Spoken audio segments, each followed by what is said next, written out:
Hey, what is up guys? Jack and Matt here with the Toaster Bros, and today we're going to be doing a $325 Ryzen 3200G system. Let's get right into it, shall we? But first, a word from today's sponsor. This video is brought to you by Pulseway. Whether you're an IT professional or just somebody who has a lot of systems that they need to monitor, Pulseway is an awesome way to monitor system specs, temperatures, readouts, and everything that you may need to know about a system, and it's accessible via a mobile app and even from a web browser. We actually set it up on all of our systems at the office so that we can monitor on the go to make sure that none of our systems are blowing up. So if you're interested in checking out Pulseway, please use the link in the description down below. There's a free version you can try out, and use the link down below because it helps us out. So let's get right into this video, shall we?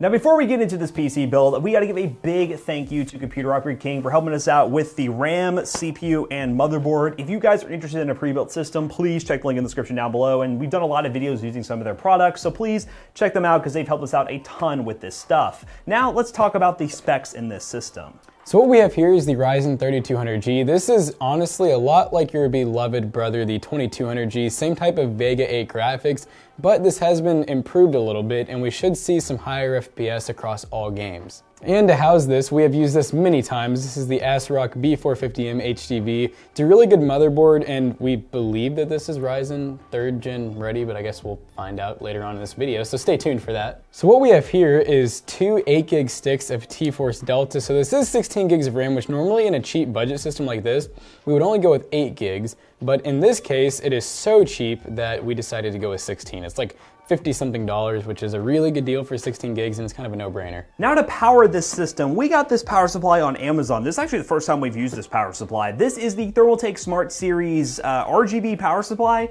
Really, the RGB fan's not going to be shown in this case, which I'll show in a minute, but it is a decent power supply from Thermaltake. The reviews seem to be solid on it, and 500 watts gives you enough upgradability room to potentially add a graphics card in the future to this processor, which we may be doing here on the channel very soon, so stay tuned for that. But yeah, RGB and a power supply, it's got to be good. Now for storage, we went with this 256 gigabyte SSD from Team Group. This is their T-Force Vulcan SSD. 250 gigabytes is more than enough for a Windows 10 boot drive, and also to install a couple of games. You can always add a hard drive into a system like this if you want in the future, but SSD storage is a must in 2019. Now for the sake of keeping this system $325, we literally got one of the cheapest cases you can buy right now. This is the Roswell FBM-01. Now it has no side panel, it is pretty cheap. It actually, ours has a dent in it from something that happened, but we'll fix that later. But this system is gonna be a budget-friendly system, so you're not gonna put a lot of money into the case. Again, if you wanna spend more money and make it look better, you can always do that. But in our case, we wanna put the most possible performance that we can into the system, and you know, the aesthetics have to suffer a little bit. But how about we go ahead and put this beautiful system together? It's beautiful in our hearts.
Alright guys, so the first game we are going to be testing is Fortnite, and we're going to be running this on pro settings. I'm going to disable motion blur real quick. We're going to be benchmarking this the old school way of just recording the screen and everything because we want to get the most possible performance, and the fact that you can't really use the recorder with the APU, like AMD's built-in encoder. The APU does not support it, so unfortunately we're going to have to go with this route. But on pro settings, for people who do not know, is epic view distance and everything else on low, we're going to see exactly what kind of performance we can get in this grand old game called Fortnite.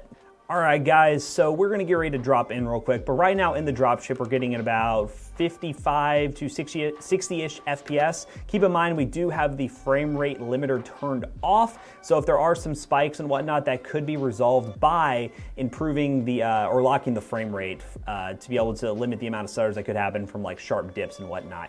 But as you can tell, the CPU is actually going to be a bottleneck in this situation. At some points the CPU actually pings at 100%, so in that case, adding a better graphics card could improve the performance, but the CPU is getting maxed out a lot right now, so keep that in mind. And also with the cooler that we have running right now, it is not totally maxing out at its boost frequency. It's running at about 3.8 gigahertz right now, which is not its full boost frequency. All right, and as you can tell on the outside right now, about 70-ish FPS. I'm getting lasered, but I managed to kill that guy, nice. But yeah, overall, the frame rate has actually settled down nicely. Oh, hello. And I just killed somebody else. I'm a pro at this game, apparently. Ah! But yeah, oh wow, okay, well I almost did that. 2 kills, I'll take it. I can get 2 kills in this game and call that a successful benchmark run. But yeah, overall, performance was not too bad. For a while there were a few stutters here and there as things were loading in the map, but at a pretty crazy drop, we at some points got up to like 70, 80-ish FPS on pro settings, which honestly for Fortnite is pretty impressive, especially with a new $325 system. I mean, I cannot complain honestly about that. So let's go ahead and try some other games. Alright guys, so the next game we're going to be testing is CSGO. Right now we are running on pro settings, which is basically everything on low, and we are running full screen mode. I noticed if you run full screen windowed, you can actually limit the performance of this APU, so running full screen is the best possible way to get the most performance out of these APUs, and pretty much any system in general. Running full screen windowed can limit your performance, but we're talking about super budget systems here. It's best to take advantage of every frame you possibly can, and hopefully smooth out some of the stuttering that does happen. So we're going to load into Dust 2, and then talk more about the system and see exactly how well it performs. A couple things I do want to mention is the MSI Afterburner overlay does not like the integrated graphics, the Vega 8 graphics, so I don't know what's going on with that percentage scale, so I apologize for that. We've tried troubleshooting that, but on pro settings 1080p, right now we are getting very good frame rates, around 70 to 80-ish FPS. We just hit 97 at one point. Keep in mind, this is a $99 processor. Pair this with a budget motherboard, honestly, it's very impressive what kind of performance you're getting. Like running around on low settings, we're getting upwards of 100 FPS at some point. Yes, if you want to make this thing more affordable, you could go with just 8 gigs of RAM, but keep in mind how these APUs work is for the video memory, they do take up system memory. So for example, this system right now is using 2 gigs of our system memory for video memory. So we, in theory, only have 14 gigs available to Windows. So if you do want to avoid that, because if you go with 8 gigs of RAM, you're basically going to be giving up 2 gigs of that RAM to the GPU memory, and when you do that, you're losing out performance. You basically have a 6 gig RAM system, which in 2019 is kind of cutting it close. So especially with how cheap 16 gigs of RAM is right now, it's kind of a no-brainer. And as you can tell, the performance is just really impressive. Again, it is low setting CSGO, and we'll see a more strenuous benchmark in some other games we're going to be running very soon. But for esports titles, this thing is a definite upgrade over the Ryzen 3 2200G, and I can only imagine what kind of performance you can get if you add a dedicated graphics card. So overall, CSGO, very impressive performance. Let's see if I can get one more kill, and then we can switch over to another game. All right, so the next game we're going to be testing is Splitgate. Now, this is kind of an interesting result because the other games we were testing on low settings were yielding some pretty good results, but this right now we're playing at like around 30-ish FPS. That may have to do with the optimization of how it utilizes the integrated graphics, but I mean, it's still playable. This is a free-to-play game if you aren't familiar with it. We have been running it in some of our benchmarks recently. It's kind of fun to play around. It's kind of like a Halo with portals, but this is kind of an interesting outlier. It doesn't seem to be maxing out the CPU at all, so it is probably dependent on the Vega 8 graphics, and that's what's holding it back. But again, on all low settings, 1080p, we're getting around 30-ish FPS, which for a shooter is not ideal, but you know, if you're used to that console life, that it probably wouldn't be that much different. But overall, I would say this one is a little bit of an interesting result, and what we're gonna do is go ahead and wrap up this benchmark with a few more GPU demanding built-in benchmarks. We're gonna go ahead and time-lapse that and just show you all some of the built-in benchmark tools and the numbers that those yield, and then we'll go ahead and wrap up this video real quick. Okay, I died.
So Matt and I are very impressed with this PC coming in at only $325, and not to mention that the processor is $99 and it basically comes with a graphics card on it.